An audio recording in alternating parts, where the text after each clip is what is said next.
Good morning दोस्तों।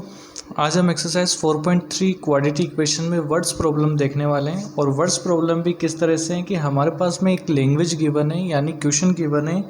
इसको देखते हुए हमें एक इक्वेशन बनानी है और उसे सॉल्व करना है और एक्स की वैल्यू फाइंड आउट करनी है। तो चलिए शुरू करते हैं। हमारे पास में क्वेश्चन नंबर 3 क्या गिवन है। It is possible to design a rectangular mango grove whose length is twice its breadth. ये कह रहा है कि क्या ये पॉसिबल है कि एक रेक्टेंगुलर मैंगो ग्रूव यानी एक पार्क या गार्डन मान लीजिए या एक खेत मान लीजिए, मैंगो यानी जिसमें आम के पेड़ उगाने हैं हमारे को, तो एक रेक्टेंगुलर जो प्लॉट है ये ऐसा पॉसिबल है क्या जिसकी लेंथ इसकी ब्रेथ की क्या है, ट्वाइस है ना। जैसे ब्रेथ अगर मैं मान लेता हूँ चौड़ाई जैसे 10 मीटर है तो इसकी लेंथ कितनी हो जाएगी, इसका ट्वाइस का मतलब होता है 2 टाइम्स या डबल, तो लेंथ कितनी हो जाएगी 20। अगर मैं कहूँ ब्रेथ 5 मीटर है तो इसकी लेंथ कितनी हो जाएगी 10 मीटर। अगर मैं कहूँ ब्रेथ 40 मीटर है तो इसका डबल कितना हो जाएगा 80 मीटर, है ना। तो क्या ऐसा पॉसिबल है कि एक रेक्टेंगुलर गार्डन या पार्क बनाना जिसकी लेंथ क्या है उसकी ब्रेथ की डबल है। And the area is 800 metre square. और उस रेक्टेंगुलर पार्क या गार्डन का जो हमारे पास में एरिया वो कितना गिवन है, 800 metre square. If so find its length and breadth. अगर ऐसा पॉसिबल है तो आपको लेंथ और ब्रेथ दोनों फाइंड करनी है। तो चलिए शुरू करते हैं हम। सबसे पहले अगर हम बात करते हैं सॉल्यूशन के अंदर, अगर मैं पार्क की बात करूँ या एक रेक्टेंगुलर गार्डन की बात करूँ तो वो इस शेप में इस तरह से है कि इसकी जो लेंथ है वो इसकी ब्रेथ से क्या है, ट्वाइस है। ट्वाइस का मतलब क्या होता है, 2 टाइम्स या डबल। यानी अगर मैं इसकी लेंथ या ब्रेथ, सबसे पहले ब्रेथ को मैं x मान लूँ, क्या मान लेता हूँ, x मान लेता हूँ, तो इसकी जो लेंथ हो जाएगी इसकी डबल कितनी हो जाएगी, 2x हो जाएगी। क्या हो जाएगी, इसकी डबल 2x हो जाएगी। बिल्कुल यहाँ तक तो उम्मीद करता हूँ समझ में आएगा। तो सबसे पहले हम एज्यूम करते हैं लेट, है ना, मानेंगे हम सबसे पहले। तो लिखते हैं let the breadth of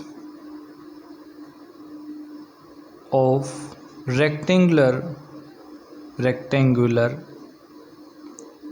plot. हम मान लेंगे कि जो रेक्टेंगुलर प्लॉट है इसकी जो ब्रेथ है ना, ब्रेथ का मतलब चौड़ाई होता है, तो इसकी ब्रेथ है वो हम क्या मान लेते हैं, x मान लेते हैं। क्या मान लेते हैं, x मीटर मान लो या तो, या x मान लो। सेकंड अगर हम बात करें and the length of rectangular plot, तो इसकी लेंथ कितनी हो जाएगी। देखो हमारे पास में क्वेश्चन गिवन है whose length is twice its breadth. इसकी लेंथ क्या है, ब्रेथ की ट्वाइस है। अगर हमने ब्रेथ को x माना तो इसका ट्वाइस कितना हो जाएगा, 2x मीटर। ठीक है। अब हमारे पास में इसका एरिया कितना गिवन है, 800 मीटर स्क्वायर। एरिया कितना गिवन है, 800 मीटर स्क्वायर। हम जानते हैं रेक्टेंगल का जो एरिया होता है, इसे मैं लिख देता हूँ एरिया ऑफ रेक्टेंगल। क्या होता है देखना, area of rectangle, area of rectangle का जो एरिया होता है वो कितना होता है, आपको भी पता है क्या होता है एरिया ऑफ रेक्टेंगल। बिल्कुल सही, आपने एकदम सही जवाब दिया, L into B, length into breadth, यही होता है हमारे पास में एरिया ऑफ रेक्टेंगल। अगर हम इसमें वैल्यू पुट करते हैं, देखो L यानी लेंथ कितनी है हमारे पास में, तो लेंथ हमारे पास में है 2x। क्या है, 2x इंटू ब्रेथ। ब्रेथ कितनी है हमारे पास में, तो ब्रेथ हमारे पास में देखो कितनी है, x गिवन है, तो x इक्वल में एरिया भी हमारे को ऑलरेडी गिवन है। एरिया कितना गिवन है, देखो एरिया इसका गिवन है 800। कितना गिवन है, 800। बिल्कुल। अब आप अगर x को x से मल्टीप्लाई करोगे तो क्या हो जाएगा, ये हो जाएगा 2, तो एज इट इज़ है, x को x से मल्टीप्लाई करते तो x स्क्वायर हो जाता है। क्या होता है, x स्क्वायर है। मल्टीप्लाई में जो 2 है तो राइट साइड में कहाँ चला जाएगा, डिवाइड के अंदर चला जाएगा। यानी ये हो जाएगा हमारे पास में 800 अपॉन में 2, ऐसा मैं लिख सकता हूँ। डिवाइड में जाएगा तो इसको अगर आप कैंसिल करोगे तो ये 1 टाइम चला जाएगा, ये चला जाएगा 2 4 जा 8 0 0, यानी x की वैल्यू कितनी आ गई है, x स्क्वायर की वैल्यू 400 आ गई। क्या आ गई हमारे पास में, 400। अब अगर स्क्वायर जब हटाएंगे हम तो इधर राइट साइड में आ जाता है स्क्वायर रूट। क्या आ जाता है, स्क्वायर रूट, क्योंकि हम जब स्क्वायर हटाते हैं तो क्या आ जाता है, स्क्वायर रूट आ जाता है। और अगर आपको इसका 400 का स्क्वायर रूट निकालना है तो हमें क्या करना पड़ेगा, 400 को प्राइम फैक्टर करने पड़ेंगे, यानी हम लिखेंगे यहाँ पे 400 और इसके करेंगे प्राइम फैक्टर। 2 से चला जाएगा 2 टाइम 100 एज इट इज़, फिर 2 से चला जाएगा 100 टाइम, फिर अगेन 2 से चला जाएगा 50 टाइम। इसी तरह से हम आगे भेजते रहेंगे। 2 से चला जाएगा 25 टाइम, अगेन 5 से चला जाएगा 5 टाइम और लास्ट टाइम 5 से चला जाएगा 1 टाइम। अब अगर हम इसके पेयर की बात करें, पेयर बनाने की कोशिश करें तो 2 2 का पेयर बन जाएगा, यहाँ पर 2 2 का पेयर बन जाएगा, यहाँ पर 5 5 का पेयर बन जाएगा। यानी हमारे पास में x की वैल्यू कितनी आ जाएगी, पेयर जो भी बन रहा है हमारे पास में उसको लिख लेंगे। हमारे पास में पेयर बन रहा है 2 इंटू 2 इंटू 5, तो इसे लिखेंगे 2 इंटू 2 इंटू 5, यानी हमारे पास में x की वैल्यू कितनी आ जाएगी, 2 2 जा 4, 4 5 जा कितना होता है 20, यानी x की वैल्यू कितनी आ गई 20। अब हम इस बात को लिखेंगे कि हमारे पास में जो आंसर आया क्या है, हमारे पास में x की वैल्यू कितनी आई है 20, यानी हमारे पास में जो इसकी ब्रेथ है किसकी, रेक्टेंगुलर प्लॉट की, वो कितनी आ गई 20 मीटर। और अगर इसका डबल कर देंगे तो वो हमारे पास में क्या आ जाएगी, लेंथ आ जाएगी, और कितनी आ जाएगी हमारे पास में 20 का डबल कितना हो जाएगा 40 मीटर। तो हम इस बात को लिखेंगे so the length of plot कितनी आ गई हमारे पास में, लेंथ ऑफ प्लॉट, इसका डबल कर दो, ये हमारे पास में 2x है, यानी 2 इंटू 20 यानी कितनी हो जाएगी 40 मीटर, कितनी हो जाएगी 40 मीटर हो जाएगी। उसी तरह से या इसी तरह से अगर हम लेंथ की बात करें, इसकी किसकी बात करें, लेंथ तो आ गई, अब हम इसकी ब्रेथ की बात करते हैं। And breadth BREATH breadth of plot, breadth की अगर बात करें, ब्रेथ क्या मानी थी हमने, ब्रेथ इसकी मानी थी x मीटर, और x की वैल्यू कितनी आई 20, तो हमारे पास में इसकी ब्रेथ कितनी है 20 मीटर। यानी हमारे पास में ये जो रेक्टेंगल प्लॉट है हमने इसकी लेंथ भी निकाल ली और इसकी क्या निकाल ली, ब्रेथ भी निकाल ली। उम्मीद करता हूँ आपको समझ में आया होगा क्वेश्चन। अगर नहीं समझ में आए तो इसको फिर से देखो, और फिर भी नहीं आता है तो कुछ समय तक इसको छोड़ दीजिए, फिर दोबारा इस वीडियो को देखना, 1-2 दिन बाद में आपको समझ में आ जाएगा। अब हम चलते हैं वर्ड्स प्रॉब्लम में। चलिए क्वेश्चन नंबर 4 देखते हैं हम। क्वेश्चन नंबर 4 क्या गिवन है हमारे पास में, if the following situation possible, if so determine their present age. हमारे पास गिवन है कि अगर ये सिचुएशन पॉसिबल है तो हमें क्या फाइंड आउट करनी है, इनकी प्रेजेंट एज फाइंड करनी है। हमारे पास में 2 फ्रेंड है, देखो क्या है हमारे पास में question, the sum of the ages of 2 friends is 20 years. 2 friend है जिनकी एज का टोटल, सम का मतलब क्या होता है प्लस या टोटल करना, तो 2 फ्रेंड है जिनकी उम्र या एज जो है उनका प्लस करते हैं तो कितना आता है 20 ईयर्स आता है ना। 4 ईयर्स अगो, 4 साल पहले the product of their edges in years was 48, और 4 साल पहले इनकी एज का प्रोडक्ट का मतलब क्या होता है मल्टीप्लाई, तो इनकी जो उम्र है 4 साल पहले जो उम्र थी उनको जब आपस में मल्टीप्लाई करते हैं तो आंसर कितना आता है 48 आता है ना। दोनों फ्रेंड की जो उम्र है उनको जब मल्टीप्लाई या एजेस को मल्टीप्लाई करते हैं तो हमें फाइंड आउट करना है कि अगर ये कंडीशन पॉसिबल है तो दोनों फ्रेंड की एज फाइंड करनी है। तो चलिए शुरू करते हैं। अगर ऐसा पॉसिबल हुआ तो हम ज़रूर इसकी दोनों फ्रेंड की प्रेजेंट एज निकालने की कोशिश करेंगे। तो क्या है हमारे पास में गिवन, 2 फ्रेंड है, हमें दोनों फ्रेंड की प्रेजेंट एज नहीं पता है तो हम मान लेंगे let the present age of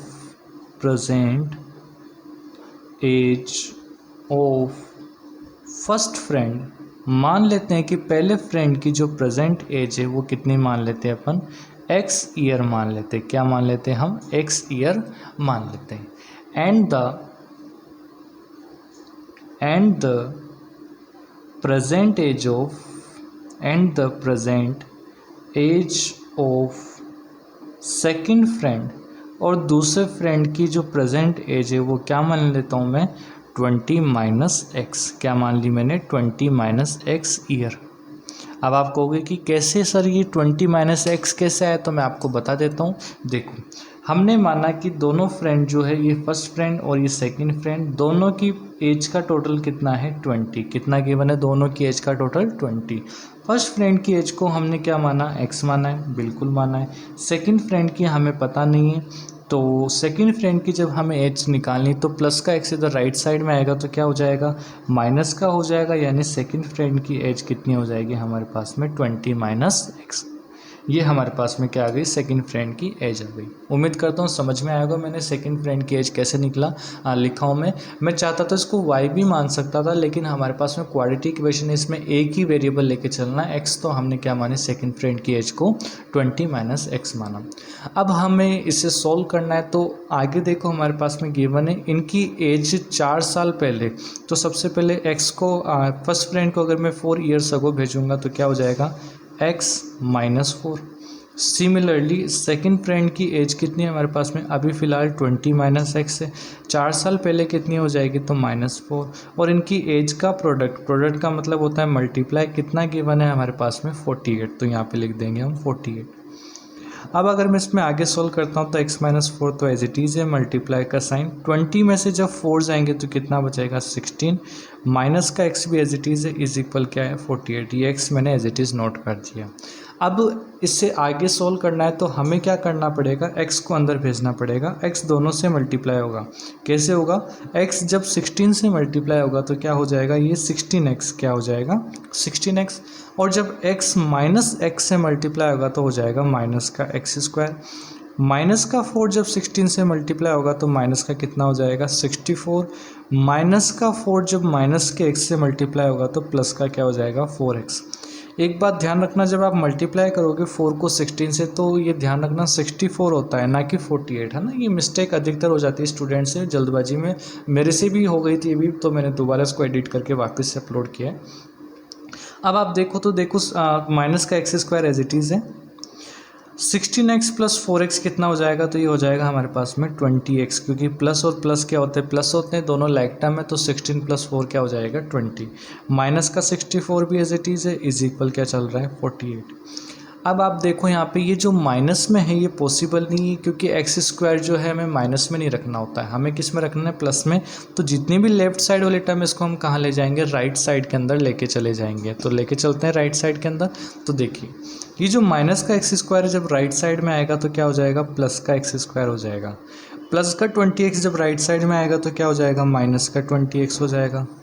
minus का 64 जब राइट साइड में जाएगा तो क्या हो जाएगा प्लस का 64 हो जाएगा, और प्लस का 48 तो एज इट इज़ है ही।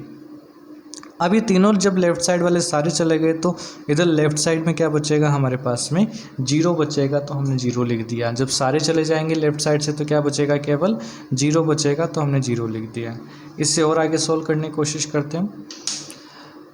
अब इसमें आगे हम देखते हैं कि ये 64 और 48 दोनों क्या हो सकते हैं, प्लस हो सकते हैं, तो हम इसे प्लस करते हैं। कैसे करेंगे, देखो x² तो एज इट इज़ है, माइनस का 20x भी एज इट इज़ है, 64 और 48 इनको जब हम आपस में प्लस करेंगे तो कितना हो जाएगा, ये हो जाएगा 112, और प्लस का साइन तो है, और इक्वल में क्या चल रहा है 0। ये हमारे पास में फाइनली क्या बन गई, क्वाड्रेटिक इक्वेशन बन गई। क्या बन गई, ये क्वाड्रेटिक इक्वेशन बन गई। अगर आप इसे कंपेयर करते हो, किससे कंपेयर करोगे आप इसे, अगर आप इसे कंपेयर करते हो ax² + bx + c = 0, इससे अगर आप इसे कंपेयर करते हो तो आपको क्लियरली दिख रहा होगा a की वैल्यू कितनी है हमारे पास में, a की वैल्यू यहाँ पे क्या मान लेंगे 1 मान लेंगे, तो a की वैल्यू 1 है। b की वैल्यू कितनी है माइनस का 20 है। c की वैल्यू कितनी है 112 है, कितनी है 112। ये हमारे पास में a b और c की वैल्यू आ गई। अब हम एक फॉर्मूला जानते, क्या जानते, b² - 4ac। अगर ये लेस देन 0 आया तो पॉसिबल नहीं है, और अगर ये इक्वल 0 या ग्रेटर देन 0 आया तो बिल्कुल पॉसिबल है। हम वैल्यू पुट करेंगे। सबसे पहले b की वैल्यू कितनी है माइनस का 20, तो माइनस का 20 का स्क्वायर -4 × a की वैल्यू कितनी है हमारे पास में 1 है, इंटू c की वैल्यू कितनी है 112 है। अब 20 का स्क्वायर यानी 20 × 20 कितना होता है 400 होता है, और माइनस का स्क्वायर क्या होता है प्लस होता है। 4 को जब 112 से मल्टीप्लाई करेंगे तो 448, ये होगा 448, प्लस माइनस क्या होगा -448 में से 400 जब माइनस करोगे तो कितना आएगा 48, और बड़ी डिजिट या ग्रेटर डिजिट का साइन आता है, तो इनमें से कौन बड़ा है 448, क्या साइन है माइनस, तो यहाँ पे आ जाएगा माइनस। यानी हमारे पास में b² - 4ac लेस देन क्या आया 0। और आपको पता है जब b² - 4ac लेस देन 0 आता है तो नो रियल रूट्स एग्जिस्ट। तो कोई भी रियल रूट्स एग्जिस्ट नहीं करेंगे क्योंकि हमारे पास में लेस देन 0 आ रहा है। इसका मतलब क्या है कि ये इक्वेशन पॉसिबल नहीं है, यानी हम ये जो क्वेश्चन है इसमें हम इन दोनों फ्रेंड की प्रेजेंट एज नहीं निकाल सकते क्योंकि क्वेश्चन ही क्या है हमारे पास में गलत है। तो यहाँ पर क्या हो जाएगा, no this is not possible. Question में था if the following situation possible, तो हम लिख देंगे no this situation is not possible, no this situation is not possible, यानी ये सिचुएशन पॉसिबल नहीं है। उम्मीद करता हूँ आपको समझ में आया होगा। अगर नहीं समझ में आ रहा है, थोड़ा डाउट है, तो इसको फिर से देखो, क्वेश्चन को 1-2 बार देखोगे समझ में आ जाएगा। फिर भी नहीं आता, अगर कोई डाउट पर्टिकुलर रह गया है तो कमेंट बॉक्स में लिख देना, मैं उससे क्लियर कर दूँगा। अब हम चलते हैं इस एक्सरसाइज 4.3 का लास्ट पार्ट जो है हमारे पास में, या क्वेश्चन नंबर 5 वर्ड्स प्रॉब्लम के अंदर लास्ट क्वेश्चन है, उसे देखते हैं, है ना। अब देखते हैं हमारे पास में लास्ट क्वेश्चन क्या है।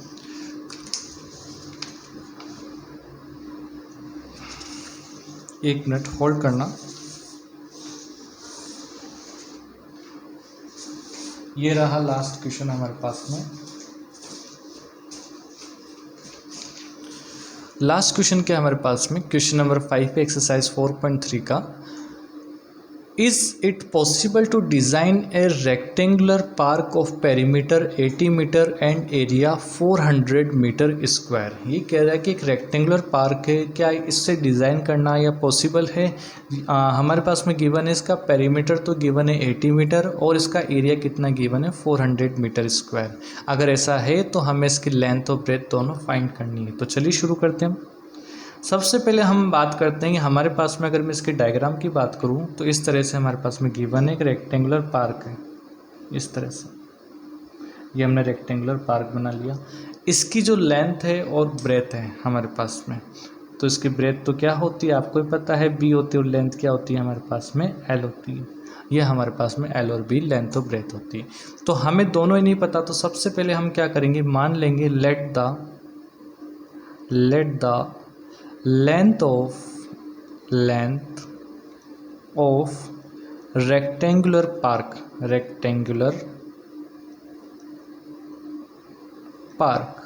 हम इसकी लेंथ कितनी मान लेंगे, तो लेंथ मान लेंगे हम x मीटर। कितनी मान लेंगे हम इसकी लेंथ, x मीटर। एंड द ब्रेथ, अब हम इसकी ब्रेथ मानने वाले हैं, and the breadth of rectangular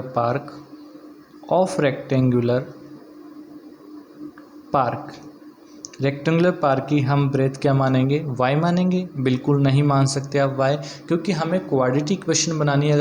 अगर आप इसमें y मान लेते हो तो फिर ये सोल्व नहीं हो पाएगी, है ना। क्वाड्रेटिक इक्वेशन जो है क्वाड्रेटिक फॉर्मूले से सोल्व नहीं हो पाएगी। तो कैसे निकालेंगे वो देखना। हमारे पास में गिवन है इसका पेरीमीटर, क्या गिवन है, पेरीमीटर ऑफ रेक्टेंगल गिवन है। तो सबसे पहले मैं लिखूँगा पेरीमीटर ऑफ रेक्टेंगल का फॉर्मूला आपको पता होगा। क्या होता है पेरीमीटर ऑफ रेक्टेंगल का फॉर्मूला, तो आप कहोगे सर बहुत सिंपल है, ये होता है हमारे पास में 2 ब्रैकेट में l प्लस b, यही होता है पेरीमीटर ऑफ रेक्टेंगल का फॉर्मूला। यानी 2 ब्रैकेट में l यानी लेंथ हमने कितनी मानी है, x मानी है। अब हम कोशिश कर रहे हैं ब्रेथ निकालने की, है ना। और पेरीमीटर ऑफ रेक्टेंगल आपको कितना गिवन है, 80 मीटर, तो हम इक्वल में लिख देंगे 80। क्या लिख देंगे, इक्वल में 80। ये जो मल्टीप्लाई में जो 2 है इधर कहाँ चला जाएगा, डिवाइड में, यानी x प्लस बी की वैल्यू कितनी हो जाएगी, 80/2, यानी कितना हो जाएगा 40, क्योंकि इधर डिवाइड में जाएगा। और 80/2, 2 का जब 80 में डिवाइड करोगे तो कितना आ जाएगा 40। हमें b निकालना है, तो b की वैल्यू क्या हो जाएगी, प्लस का x जब राइट साइड में आएगा तो क्या हो जाएगा, माइनस का x हो जाएगा। यानी ब्रेथ कितनी आ गई हमारे पास में, 40 माइनस x। ये हम यहाँ पे लिखेंगे, हमारे पास में जो ब्रेथ आई है वो कितनी आई है, 40 माइनस x, तो यहाँ लिख देंगे 40 माइनस x मीटर। ये हमारे पास में क्या आ गई, ब्रेथ आ गई।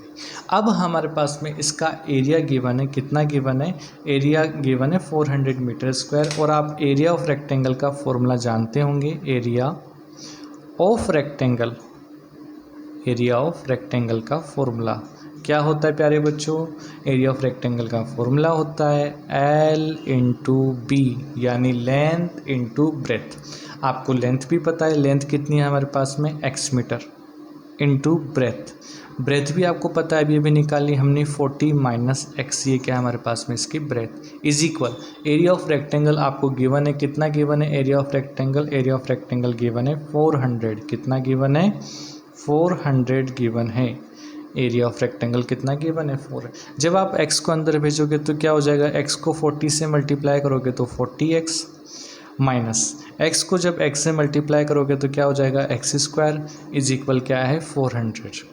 अब मैं क्या करूँगा, दोनों जो टर्म है इसको राइट साइड में लेके जाऊँगा, क्योंकि माइनस के अंदर एक्स स्क्वायर पॉसिबल नहीं है, तो इसको जब राइट साइड में लेके आओगे तो क्या हो जाएगा एक्स स्क्वायर प्लस का 40 जब राइट साइड में आएगा तो क्या हो जाएगा माइनस का 40 और ये प्लस का 400 तो एज इट इज़ है और इक्वल में क्या चल रहा है 0।